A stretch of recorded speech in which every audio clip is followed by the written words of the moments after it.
Amen. Praise God, my viewer, wherever you're watching us from. I want to thank God because of you, wherever you are, seated at your home or somewhere, wherever you're watching us from. Receive greetings right here from PrayerCaveTV. We are glad that you're keeping it locked right there. And we know that you are enjoying every program from this wonderful channel. We always say PrayerCaveTV, the truth that sets you free. And so I do not want to take so much time because we have prepared an amazing show for you. And we know that you're going to like it. This is the show that we make sure that marriages are working. By God's grace, we've been able to overcome that. And I'm happy that you have joined us this evening. And today, God has made it possible for us to have some guests in our studio. They are going even to share with us about their marriage life. And they are going to share 1 or 2, 3 experiences that will build us. They will equip us in our marriages. And so, without taking much time, help me to welcome our guest today. Karibuni sana. Asante. You're well? Yeah, we are well. We thank God for each one of you, and even you as a family, and as a couple. We thank you that you have made it in your busy schedule, and you have found time to come here so that we can have this wonderful show. Thank you. And I know that whatever you're going to share today, it's going to be a blessing unto many marriages there.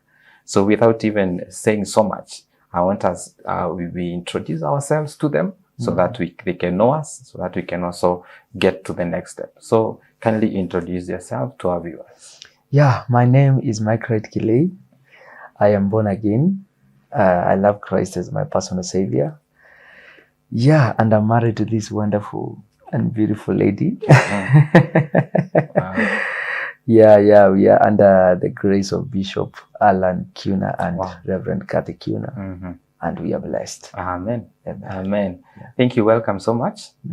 Feel at home. That's what they say when you visit somewhere. So feel at home right here on PrayerCaveTV and Karibu Sana. And to your lovely wife, kindly introduce yourself to us. Hi everyone. My name is Sharon Margaret. This is my husband, as you have heard. And we are happy to be here and to be part of this channel. I know we are going to be blessed. I'm born again. And we are going to share more. And you are going to know me more. Welcome. Wow. Thank you.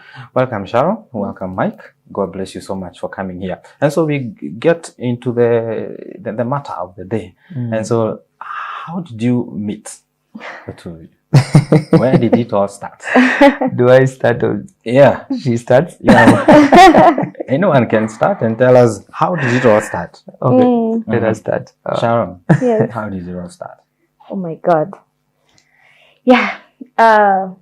It was awesome conference that was happening in JCC. That is Jesus Celebration Center, Thika. So we had this conference and the man of God invited a guest who is a worshiper. And being one of the protocols, of course, we receive visitors. So it happened that Mike was part of the worshipers that were invited. And Mike was invited and I was selling his CDs. When the worshiper is invited, you see they come with those CDs that we sell at 100 bob. And so we met with Mike. I was given his CDs to sell in church when he was performing, and some of the CDs remained. And that's how we got to share. And I told him, "Acha nimuzie after like zimeisha, tuta connect." Yes, and that's how we met. That's how we shared the contact. Yes. So it started in church. In church. You started in church, serving him, and then little did you know that he will eventually become your husband. Actually, this is what happened. Our pastor, that is Reverend Kelvin Ephraim, alikuwa ameita Mike kwa ofisi. Okay. So alikuwa wanaserviwa lunch and I used to serve in the office. So mimi ndio nilikuwa na serve. After that Mike alitoka. Kama I guess hakuwa ameambia Reverend ametoka. So time alitoka akanituma akaniambia tell that man to come back. So time nilimfuata alikuwa ameshaenda kabisa. So I had to run for him, nikamwambia come back. So when we are going back is when we shared the contacts now. Wow. Yeah. So My brother Mike, what did you see that made you share the contact? Oh, first of all, I must confess that we started as friends because I went to her church to minister, and she seemed very responsible because I was not the one who gave her the CDs, so someone else did. So wakati alikuja, and then she gave me the CDs, and then the amount that was sold, the CDs that were sold, akanipatia ile amount ambao alikuwa ameuza, and then there was these others that remained. So I was like, okay, yeah, so anakaa mtu naweza amini kama ameuza hizi na akaleta hii pesa, amesema mbakisha hizi. Unajua mara nyingi waimbaji tunaenda place and then mtu anachukua CD zinapotea, then unaambiwa, oh, I'm sorry sir, ulikuwa mpeana hizi, the church will find a way to you get. True. And so I was like, okay, wacha nichukue namba yake aendelee kukuzia CD. Hizo amebaki nazo atauza, alafu atatuma.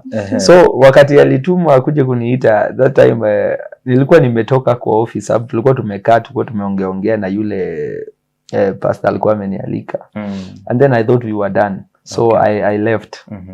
So when I left, the pastor was not there, so he had to call her for her to come to call me again to come back to the office. So vile alikuja kuniita, unajua of course tutaongea tena nini kuna hiyo time ya conversation, and then alikana mimi hadi pastor come.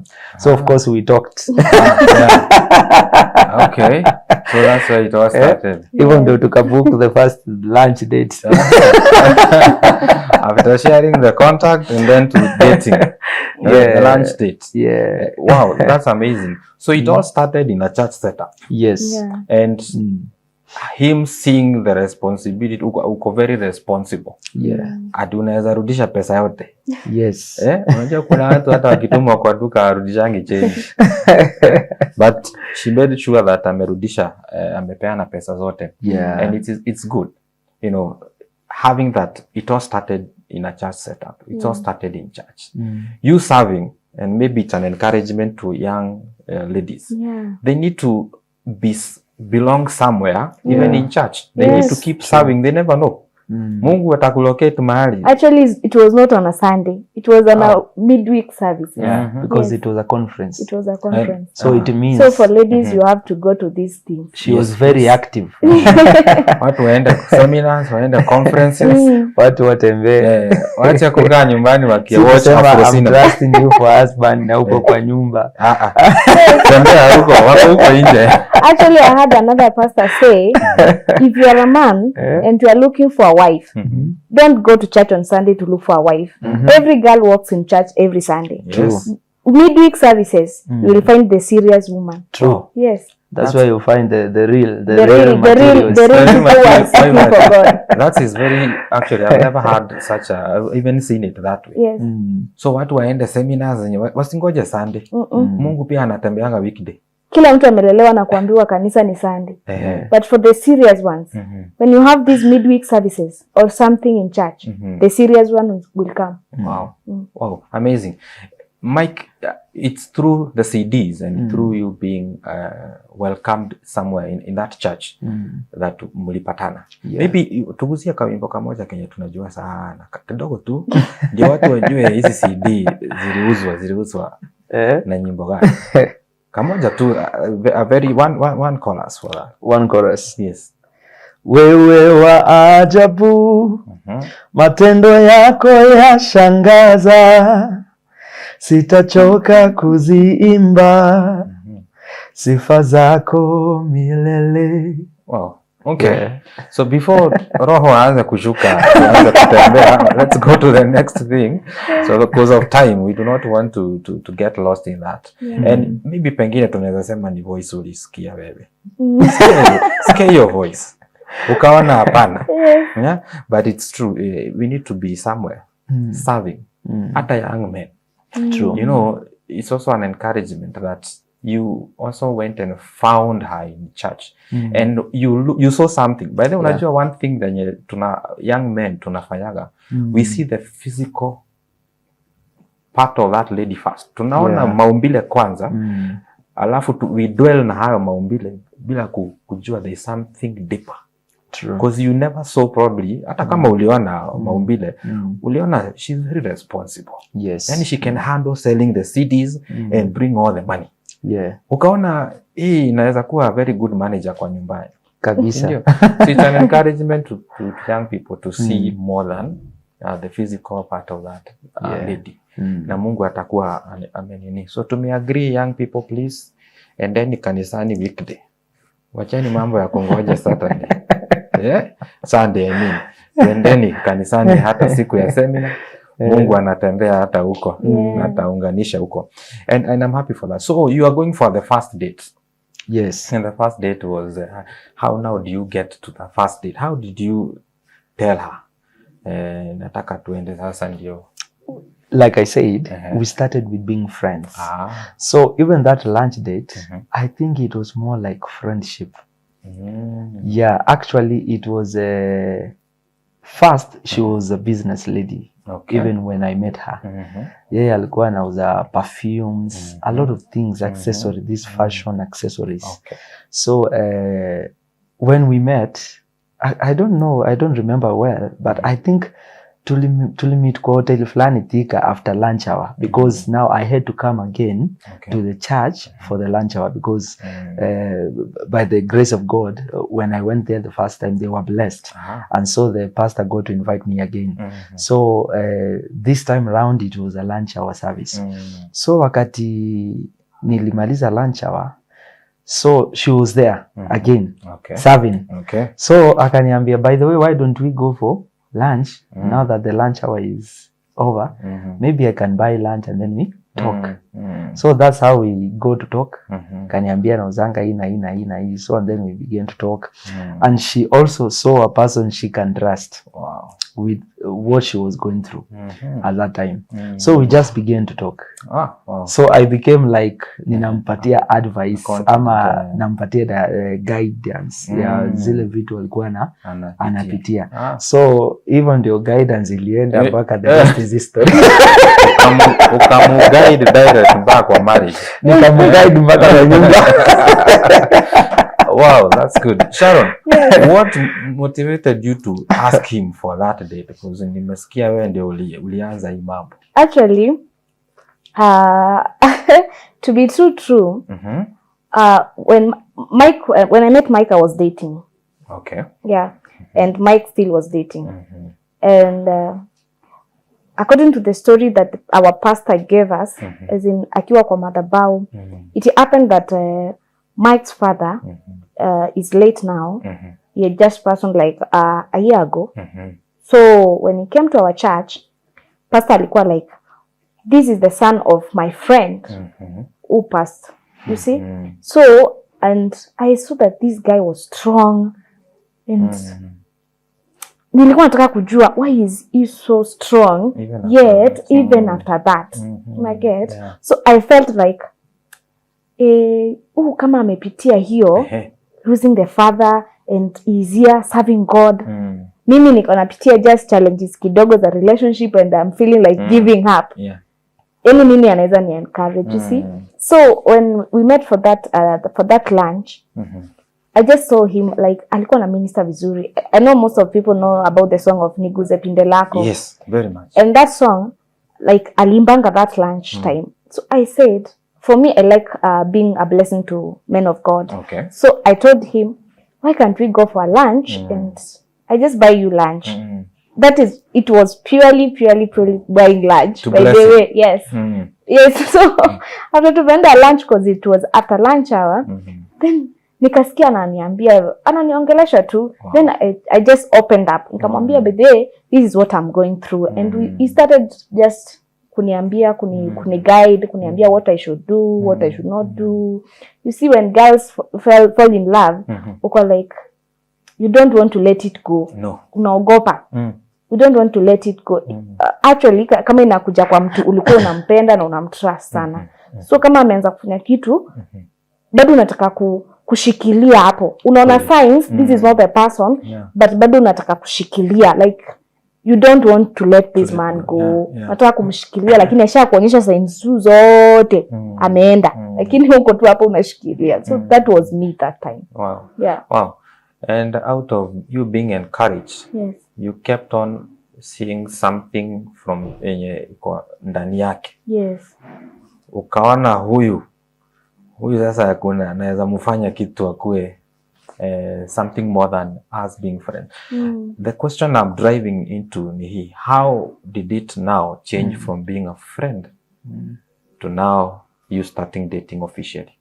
Mike. Actually, what you said is true.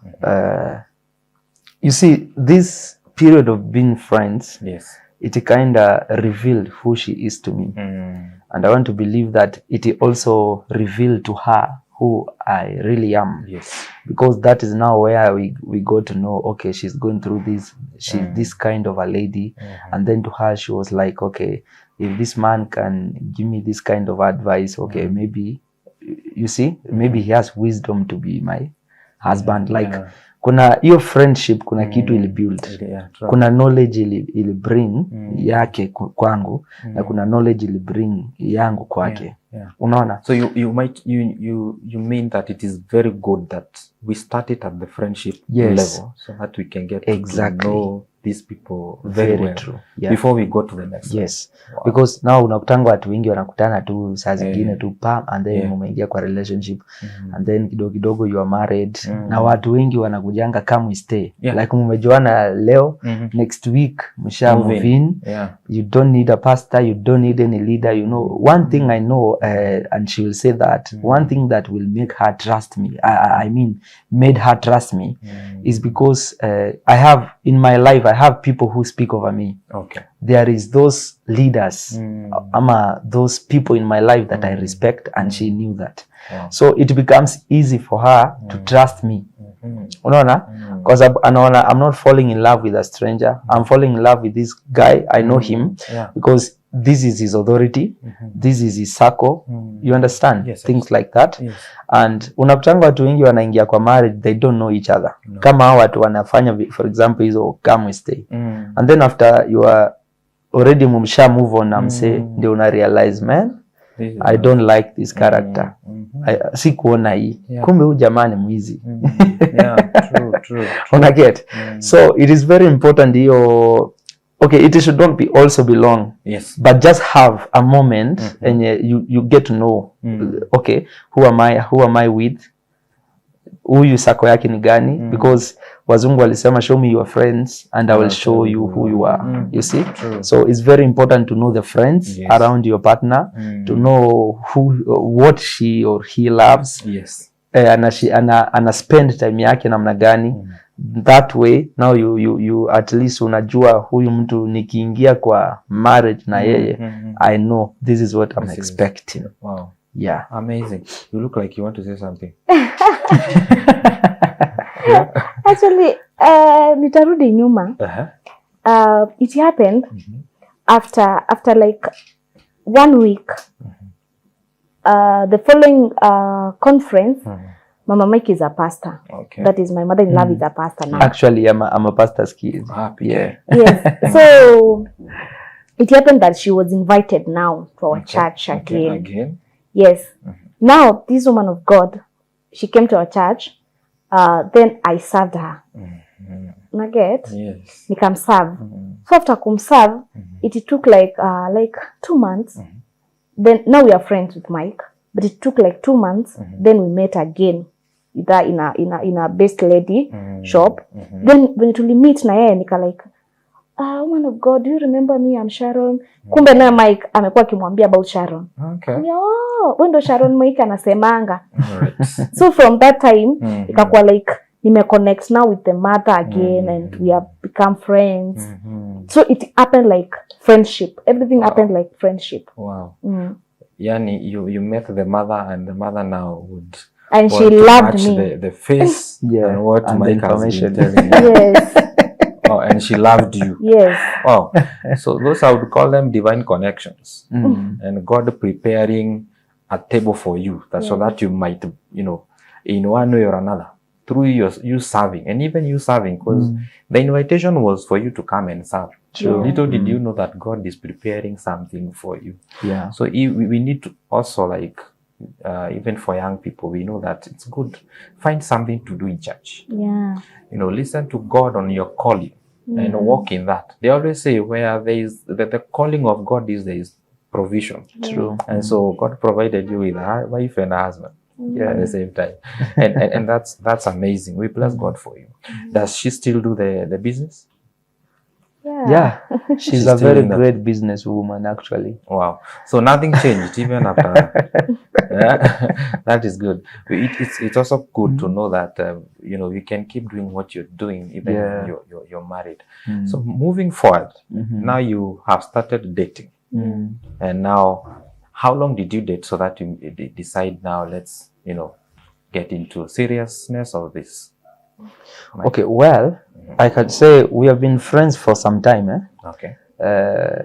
Ilikawia kabisa kabla tuanze kudate, because first, like she said, she was dating, and I was dating. So it was a little bit confusing. Ninajua watu wengi pia wanaweza kuwa kwa the same situation. Yes. Where you are dating and then you are like, okay, there is this other girl here. Yeah. And I feel like I'm somehow getting connected.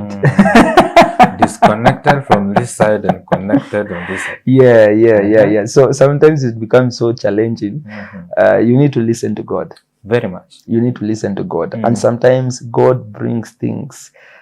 He may not speak in dreams. Yeah. He will not speak. He will not use people. What else that God use? Maybe you will not see a vision. But God can use situations to make you land in the right place that you ought to be. That's true. So it happened, what I was advising her concerning was a relationship. And so the man was abusive and maybe, for lack of a better word, it's like alikuwa na take advantage na yeye. So she left the relationship. And as for me, and then God na mimi akaniletea ma issues na circumstances zenye tu zilinitoa pale nilikuwa, and then that's how we landed together. Wow. That's how it came to. So all of that took maybe 2 years, and then now we started serious dating. We dated for I can say maybe an year. Yeah, we dated for 1 year. Because even our dating pia haikuwa rahisi. Ilikuwa na changamoto za kwake. Alright. Ilikuwa na changamoto tu za kwake, and then now that's how we got married. That's how you came to yes. marriage. Yeah. Sharon, all through this time that you're dating, how would you have compared? You have come from a very toxic relationship ambayo umekuwa ukitekewa advantage. God has brought you somebody that you feel that this is him. How was you feeling all through? And were you like, Mungu asante kwa kujibu maombi yangu na kuniletea mtu ambao, in you, were you feeling like this is the man that I would want to spend the rest of my life with? Yeah, I'll say when we started our relationship with Mike, people misunderstood us because one thing, he was dating, is a pastor's kid, and me, I was dating in another church, but in the same area. But now, people were like, watu wana date, wanafanya kuchezea watu wengine, you see, and people misunderstood us. Okay. They did not know that we were just friends. Those times, we were just friends. The day we were totally friends. We could even share and pray. Yeah. We were friends, like friends. But guys, I don't know. They will create people stories. will create their own stories and say we are dating, we are just kunajifanya. Actually, even the person I was dating that time, alikuja akaniambia, just go ahead, I know you are dating. You see? Which was not the case. It was not the case that time. So, I guess God will always create a situation where people wao wenyewe tu wataanza kukubaliana na vitu zenye God anataka. You see? And people will be used even to prophesy. I can say mi hata yangu ni kama ni watu wali prophesy. Even the girl that she was dating, alikuwa anashamwambia move on na yeye, and we are not dating. You see? Yeah. So there is power in whatever you say. That's true. So people are saying we are dating, and we ended up dating. You see? So for me, I can say, when I started dating Mike, it was a prayer that was answered. For me, I needed a man who fears God, who respects God, and a man who will not like tell me ati mwanamke si mtu wa kuserve. Unajua there are those men that are born again, but they don't trust ministry in women. They will always trust that a man is a leader and no woman should lead. True. So I wanted a man who can recognize that there is still a calling that can come over a woman. A woman, yes. So I wanted such a man in my life. And when he came, I was like, this is the man that I want. And I pray to God that I settle up with this man because he got what I need. He may not be financially stable that time as I wanted. Yes. But he had the vision of what I wanted. So that is what I was going for. That's true. Yes. I like that, and I like the way you packaged your search. You searching for the kind of man that you would want to spend the rest of your life with. I think there is a way you need to even internalize in yourself, or even create your man in your spiritual world, also in your mind, and God will produce the same thing for you. And you see, what I am learning from you is that you never saw his fame, him being famous, him being called to minister in a church, and you're like, mi nataka celeb. Ndio, mi nataka huyu jamaa mwenye anajulikana. You saw something, that is something that it's lacking in these days. People want somebody who has a name. True. They want somebody who is famous. Why? Because they want also to be famous. So they find this is the best route to walk. Yeah. So how important is it, Sharon, not to look at the famous part, not to look at how much she got? Because siku hizi kuna mambo na sponsorship. Sponsors. Girls are going for the rich because they want to be rich very fast. How is it important to look at the internal things so that you can get the best? Because you see, you'll spend the rest of your marriage life with him. Yeah. So fame ishanga. Yes. Pesa huisha. But there's something that will not, end. What is your advice to young ladies on that? Okay, this is my advice. I just use my personal experience. When Mike came to our church, he was not the only man that was invited. Yes. Who is famous. It happened that church that I was going those days, Pasi alikuwa analeta watu waimbaji wengi. You see? So, unapatana na mwimbaji, anakuongelesha. You see, being a protocol, you get to interact with those guests so much. Yes. Unapata every guest mwenye ameitwa, umemwendea, labda ni wewe umemchukua kwa stage, labda ni wewe umemwendea, unaget. Yes. So, unapewa namba yake, uconfirm ako wapi, unapewa namba yake, uconfirm anakuja saa ngapi, unapewa namba yake, mcommunicate. Yes. So, at the end of it, after that event, unapata huyo guest ana come up kukuambia vitu zingine. Yes. Unaget? Anaanza kutaka mpatane outside the church, nini. So it was not my first time nilipatana na such a person. Kind, yes. So when Mike alikuja and he ministered, he was very humble. Very humble.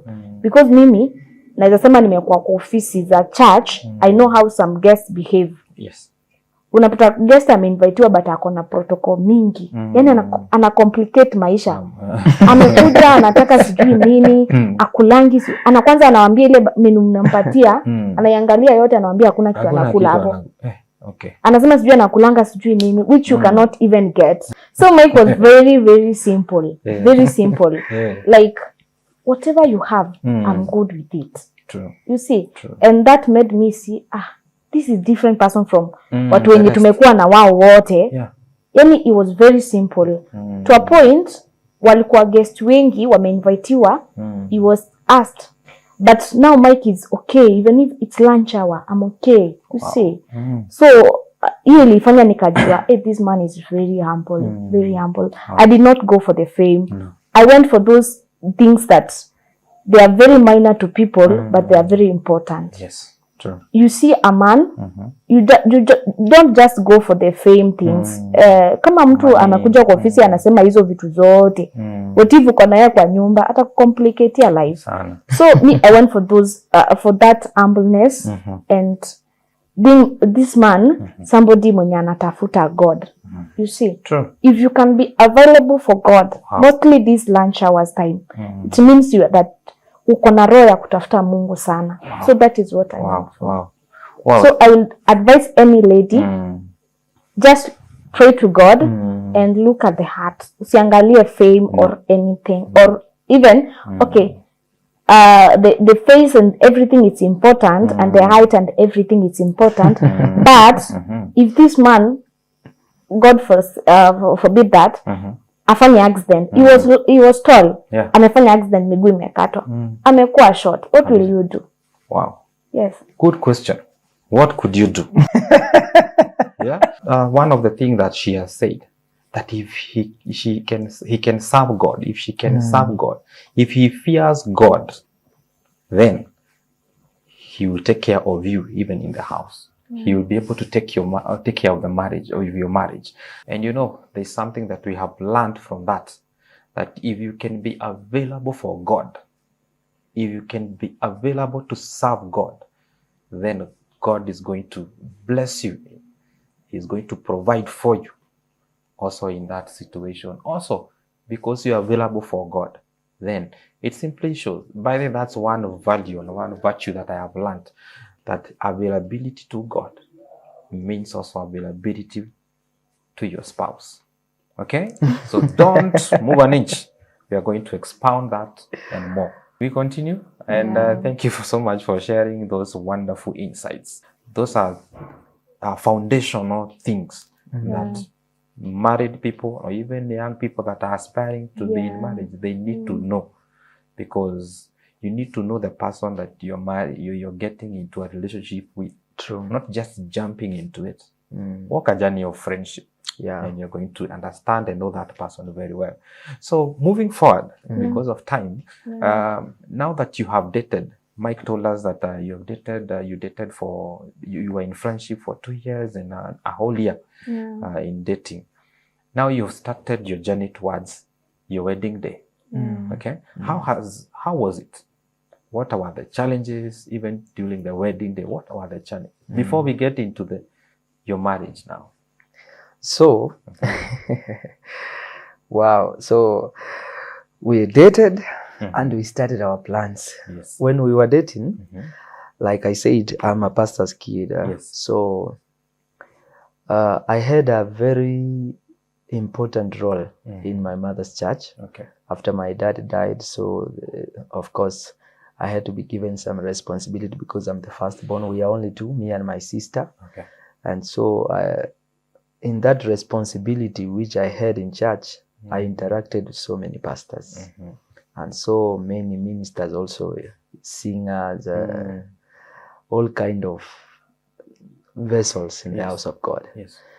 And many of them could come and were like, when are you guys getting married? When are you guys getting married? So, because it was open. Yes. I could not do this in secret because I'm a minister. So my life has to be an example. I cannot just date and then people are like, they cannot understand me well, you see. Yeah. So everybody was like, we are waiting for your wedding. In that wedding, there was these promises, you know. In that wedding, I will do this. Yeah. My son, pastors now. Yes. My son. I will give you this, I will give you that. You know, you won't hata utapeana ndururu. Like, what are you telling me? I'm here. Yeah. You have a I had promises from the west, east, north, south. Yeah. Now the day came.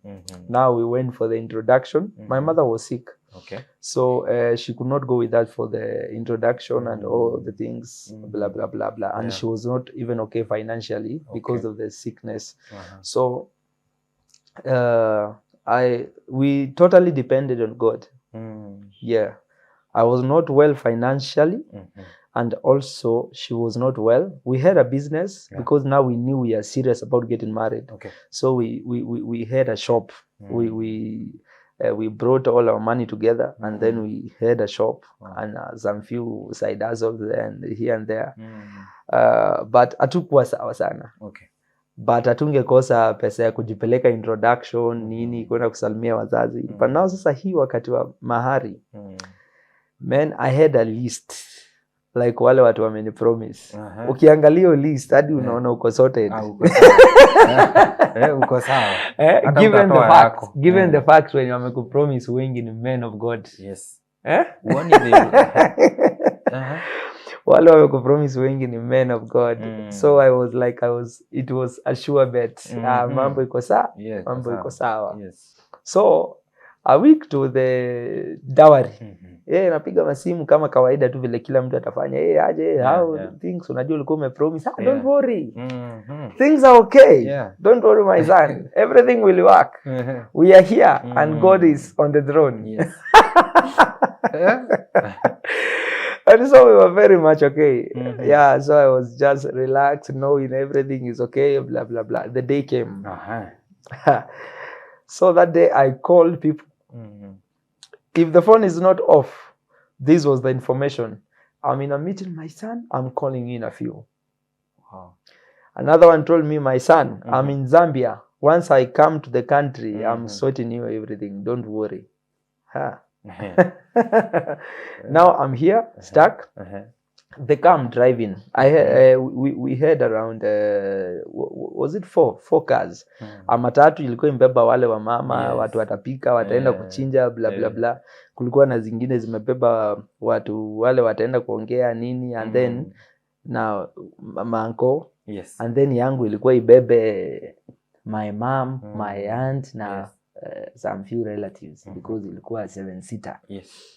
So hii gari ninaendesha mimi mwenyewe kwa my wife ni Makueni. Yes. This car, the one I'm driving, has no fuel. And you know, it was a Noah. Na nimehaya. Kumbuka kuhaya Noah for one day, it was 5,000. So that was the only money I had. So nimehaya gari, niko na gari, lakini sijui inatoka hapo aje Thika, tulikuwa Thika by then. I don't know how that car should go from Thika to Makueni. That was the day I exercised faith. So I have this list here. Everybody is not picking my phone, or their phone is off, or they are just telling me some funny stories. And hao ni watu, si ati niliwaambia 2 weeks ago, hao ni watu walk with them to my journey, like through my journey. They've been there from when I told them like, now tumeenda introduction, tutaenda hii siku nyingine hivi, siku ya dowry ni hii, like they know everything. So hakuna mtu akona excuse ati uliniambia late, wako na information yako. Wako na information. So hakuna mtu alipick phone. Wow. So I was there. My mama kwa hapo actually ana sacrifice sababu ni msik. Akaingia kwa gari ingine. Mungu alisababisha tu akaingia kwa gari ya rafiki yake, hakuingia kwa hii. Sababu sikutaka ajue nini kinaendelea. Unaona? Sababu sasa sitaki kumbeba na burden. Sijui hakuna nini na asikii vizuri. Aya, kenye tunaenda kupeana kama dowry. Pia hiyo enye tuko nayo hata tuko nayo. Tuko nayo. I just thank God for my parents in love. Wow, because enye tulikuwa tumebeba hiyo time, actually hata ukiangalia ile list ya mahari mko nayo, haiwezi fika nusu. Unaona? So, niko hapo. Na unajua already si ati mko nayo cash. Zingine mmeshatumana. So nikumaanisha like hapo huko uko empty. Kwa sababu mahari si zote amwendangi mmezibeba hivi. Zingine mnakuanga mshatuma kama ni chakula mlishatumana huko una get. So hii gari tuliongea na wife akaniambia ako na 1,000. Nikamwambia hebu nitumie 1,000 nikuonyeshe. Akanitumia 1,000. Tukaanza safari. Unaona sasa hizo ni girlfriend sasa. Akatuma 1,000 kwa simu. Naendesha gari, tunaingia petrol station, tunaweka 1,000, tunaenda by faith. By faith. Wale nimebeba, they don't know anything. They don't have any idea. Right? Yes. So tunaenda, nakaa tu naamini mtu ananitumia 500. Wow. Tunaingia in the next petrol station, tunaweka 500, tunaendelea na safari. Tunaenda hiyo tunaenda. Ikafika mahali mmoja akasema, "Na mbona tunaweka mafuta kila mahali?" Nikamwambia, "Unajua hizi gari ukiweka mafuta full tank saa zingine inakula haraka. Sasa unainyonyea tu pole pole tu, unaipe pole pole mpaka tufanye nini? Tufike ili itumie pesa kidogo." Wisdom. Unaona? So that is how we went mpaka tukafika. And nilikasirika, to be honest. Actually, most of people there, I deleted their numbers. I deleted their numbers. And what hurts me the most is because most were pastors. And that is why I can advise everybody. It doesn't matter who promises you. It doesn't matter who promises you. No. I'm not speaking bad about men of God. There are those who are can be trusted. Like my spiritual father now, Bishop Alan Kiuna. I trust him because kuna promises mingi amenipena. Actually ana fulfill hata before ile time yeye alikuwa amesema. But if a pastor, any pastor hearing my message today, don't be a pastor who says, "Hey, you know you are my sons." Unaambia wale watoto uko nao pale kwa church, "My son, my daughter," but when it comes to the responsibility, you are not willing to do that. You are unafurahia tu sana wakati mtu ako prosperous ama successful. If you are not ready to go through the inaitwa kulipa gharama na huyo mtu, you have no right to call them a son. That's true. That I would want every man of God to hear that. Because that wounded me a lot. And actually it made me, ilinifanya nikose kuamini watu wengi sana. Wengi sana. Because look at me, my father was a pastor. And then here he died. You see? So I'm left with my mom where I mean na ile church. So kuna vile saa hii niko hiyo wound ya kuachwa na baba haijaisha. And then someone else comes pretending to play that role and then they are not real. They wound you more. They wound you more. And that is why by the way unakuta hadi kunatokea na hii issue, watu wanasema waimbaji wengi, mbona waimbaji wa gospel wengine wanatokanga kwa gospel, sijui wanafanya nini. Leo naweza tetea na niseme saa zingine those guys get wounded in church. Because with what I went through, if I was not strong in my faith, I promise you maybe ningekuwa hii mambo ya kanisa hawa watu hata wote ni waongo, hakuna pastor ukweli na nitoke. So as men of God, we need to be very careful about the promises that we make to our spiritual daughters and sons, because you never know what anyone is going through. So ukipatia mtu promise ya uongo inakuwa tricky. So I was very wounded. I deleted numbers. Na hiyo siku God came through. I thank God kwa sababu alisababisha watu hata wenye siku tarajia watasaidia. Actually wakati wale watu wamekufail, watu ulikuwa unatarajia watakusaidia wanakufail. Mungu leta strangers. Unakuta tu mtu ako like, "Hey Mike, nilikuwa nimesikia harusi yako nini?" Mtu hata like hata hamna relationship. Huyo mtu hata uko sure hujaimwambia hi. Anakuambia okay, shika hii, nilikuwa tu nimeona venye nilijua late, lakini wewe shika tu hii nitakusupport nayo. Hivyo ndio sisi tulisurvive. Tukalipa hiyo mahari. Mungu alitusaidia. We were in good terms with the in-laws and all of that. The wedding came and also the wedding we saw God. Because also kila mtu mwenye alikuwa ametoa pesa kwa time ya dowry hakutaka kuwa involved na wedding because they felt like they have given too much. Una get? So wakati wedding ilikam, people walikuwa tu reluctant, like hata unatafuta mtu utaitisha pesa hakuna. So tuliachwa tu hivyo. But Mungu alisababisha tu vitu zika happen and the wedding was so colorful and was so successful. Amazing. So that was the biggest challenge we went through in our wedding arrangement. Na pia kuna mahali tu hiyo ni secret, itakuwa secret kidogo, lakini saa zingine mpaka the relatives, saa zingine shetani analeta vita mpaka na wazazi ama hata siblings, mnakuta the process inakuwa ngumu sana. But when you believe that God is the one who gave you your partner, there is one thing yenye na watu wa dunia sana, it is so unfortunate kwamba na watu wa dunia sana wanajua vitu zingine kama hizi. Fight for your love. Fight for your love. Sababu kuna mtu atasema, sasa unajua babangu alisema kutaki, mama yangu alisema kutaki, auntie wamesema kwenyu hata ni wachawi, sijui nini, unasema we wacha mimi niachane na yeye. No. when you two mulikutana, Yes. your parent was not there, Yeah. your aunt was not there, True. your uncle was not there, so you are the only one who can give details about your partner. Yeah. So don't listen to those people Don't listen. unless ni Mungu amewapatia, and True. God has a way to confirm his word. Of course. Yeah. God has a way to That's confirm true. his word. That's Kama kweli ni yeye amewatuma. That's true. So that is one thing yenye inafanyanga watu wengi pia wana miss especially kwa hii process, because I've seen people who have dated and then when it comes now to this stage where now they are getting serious about getting married, Yeah. they go separate ways. True. because of the challenges that come with that. Yeah. So you need to stand for your love and you two ni ndio mnajuana. Yes. I believe hakuna mtu anaweza ongea anything about my wife because I know her better than anyone. True. You see? That's true. Yeah. That's true. And I believe no ilirudi. No ilirudi. No ilirudi. That's why I say it. Actually, God ana work in very mysterious ways. Yeah. Because vile tulienda huko kulipa and then wakafanya hii, they were so happy and then they decided to do this event at they are blessing the girl. They don't want the girl to go empty handed. Wow. Man, hiyo ndio pesa tuliweka mafuta.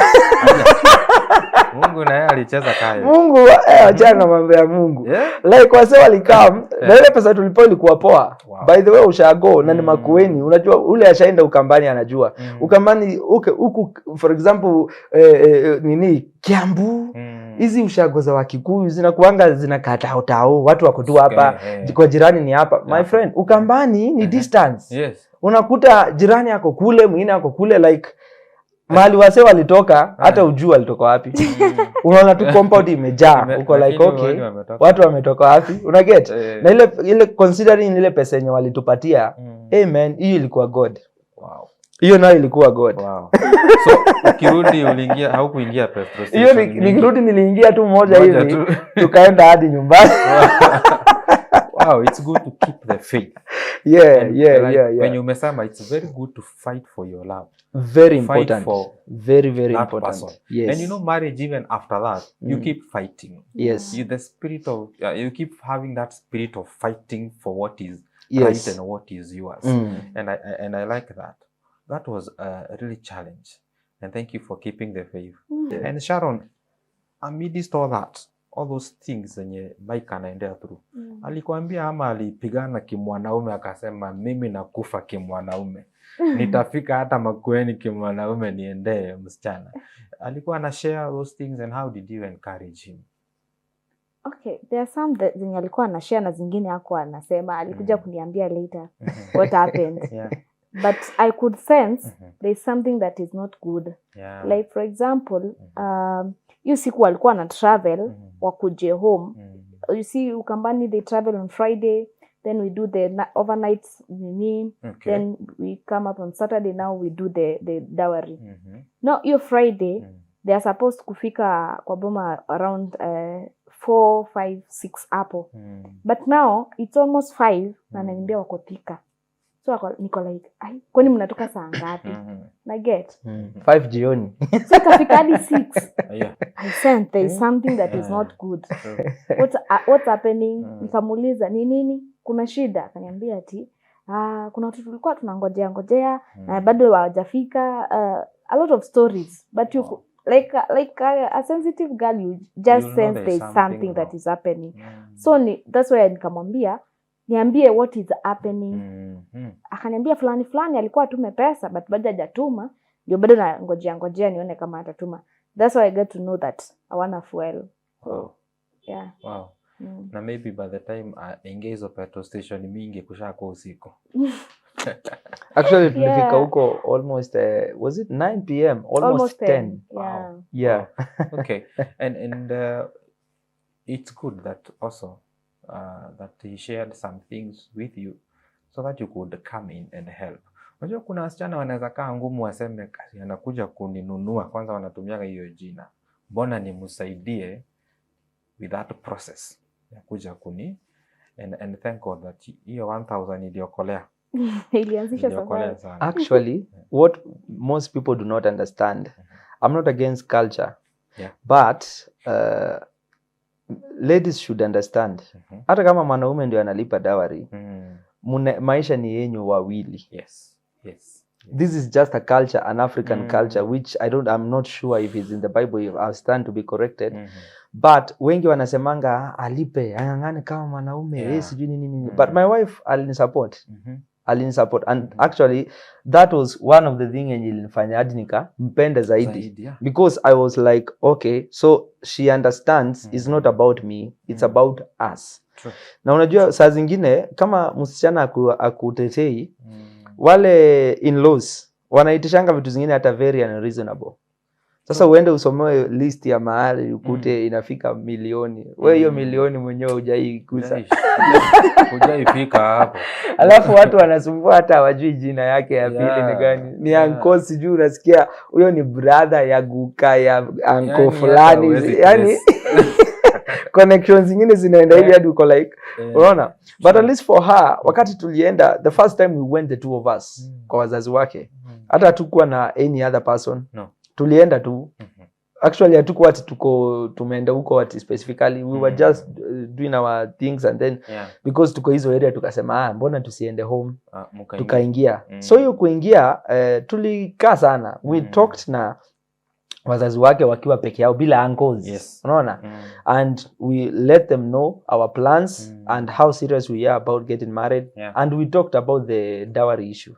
So even when uncles wanaletwa on board, hawakam kudictate nini kinaendelea. Already wanakuja kucheza na rhythm yenye iko hapa. You see already there is a good relationship between us and the parents. So of course hata wazazi wataongea na uncles waambie namna gani sasa hapa hii kitu mnaitisha hapana. Hii na hii hapana. Hii itawezekana, hii haitafanya nini? Haitawezekana. But just imagine maybe yeye anitetei. Uko hapo umepatiwa list inatoshana hivi mpaka unajiambia manzi. Nasema alete hiyo. Alete hiyo. Na hiyo ndio huwa inaenda hapo nakuta mtu ameolewa and then siku moja mnalala njaa. Na si ati labda pesa hakuna, iko lakini wewe utaenda ukule nyama nje alafu nyumbani wanakula tu sukuma pale wanazitanga bitter herbs. Wakikuuliza kwa nini hatuna chakula umwambie pesa yote nililipa kwenu. And that's where hapo kunatokanga ile kitu ya kuambia huyo bibi nilikununua. Unaona? Na uweze nunua mtu, to be honest. We just appreciate the parents. That's true. There's that part and I like that. And I can even say that even on my end that ladies need also to come in. Yes. Unajua kuna mahali nafika, the situation is beyond that young man. It's true. Pengine ameng'ang'ana amefanya kila kitu yenye yeye hata pata ile pesa yeye anaweza pata, but the demands zenye ziko the other side is too much for this young man. And so if the young lady is in a position to at least chip in, we also pray, even when we are praying that God to bless us with wives and all that, or a young lady, to marry, we pray for also good parents from her side. Because I like that what you say that wazazi wake walikuwa nasema hapana.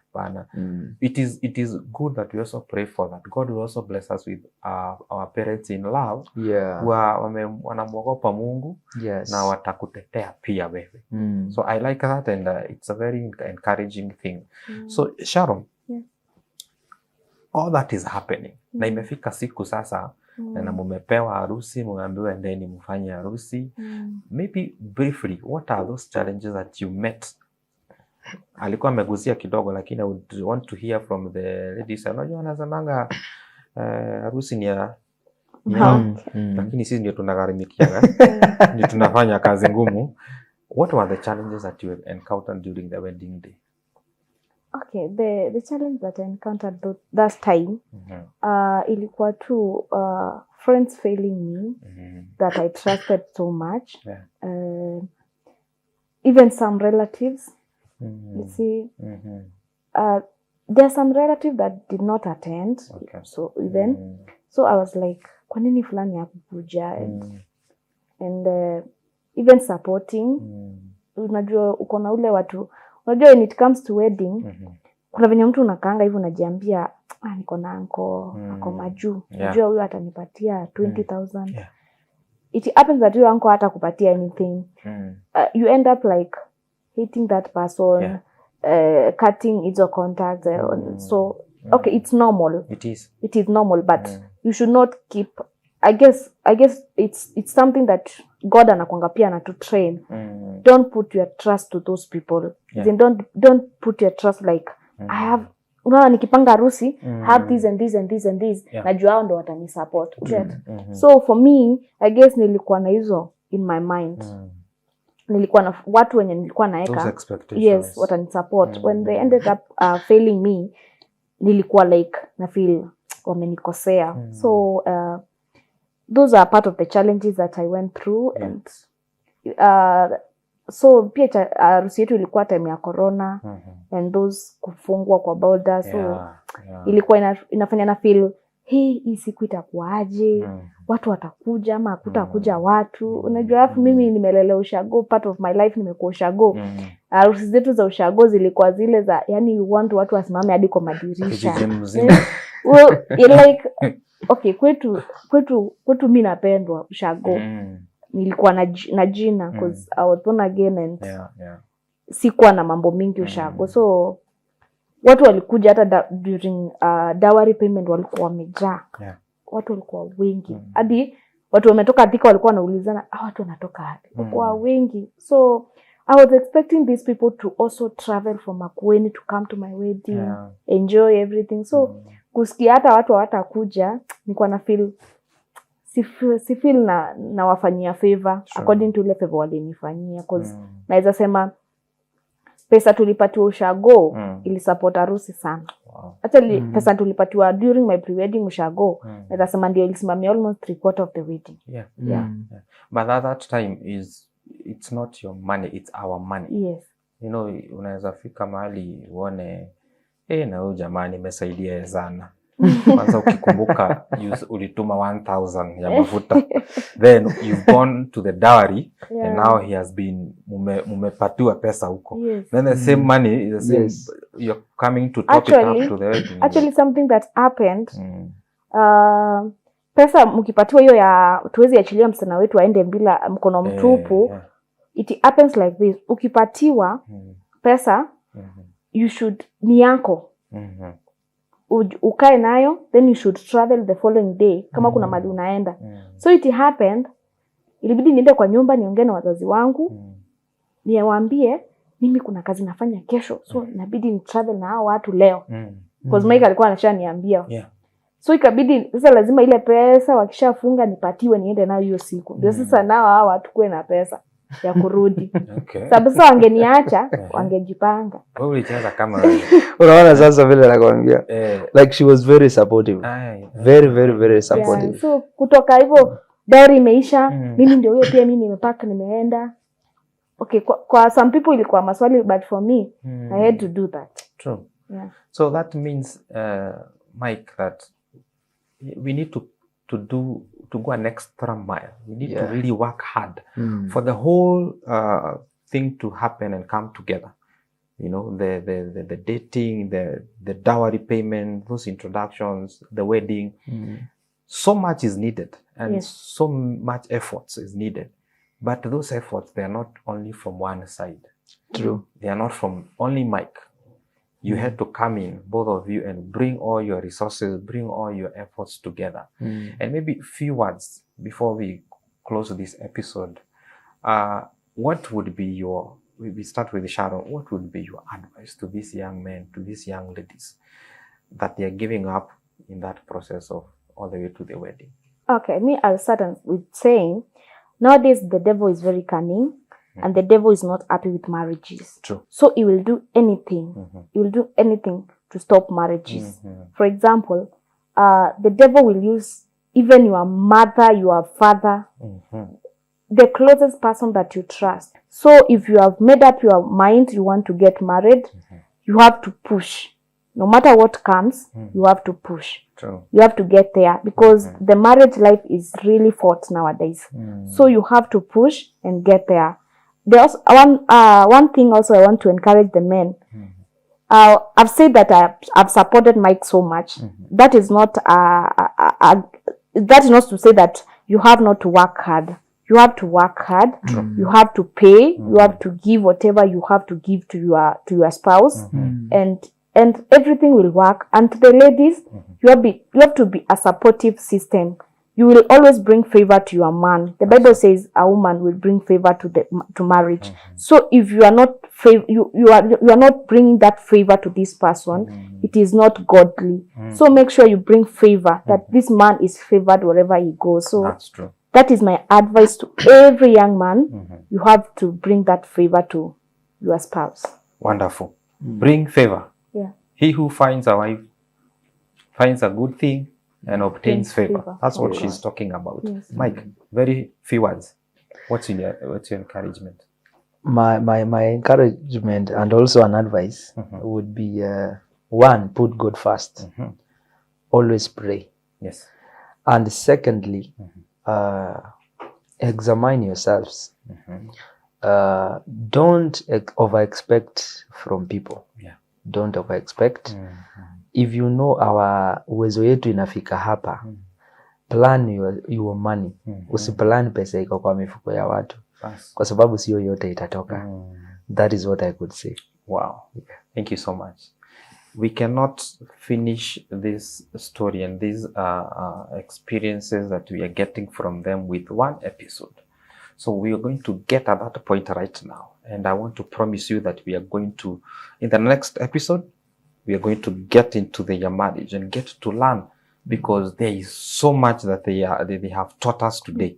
Actually, next time, please come with a pen and a paper. And make sure you take notes, because there is so much that will work for you. Young person out there, young lady out there, take a pen and a notebook. Write these things down, and they're going to help you in your journey towards your marriage. My name is Ken Campbell, and this is Being One Show.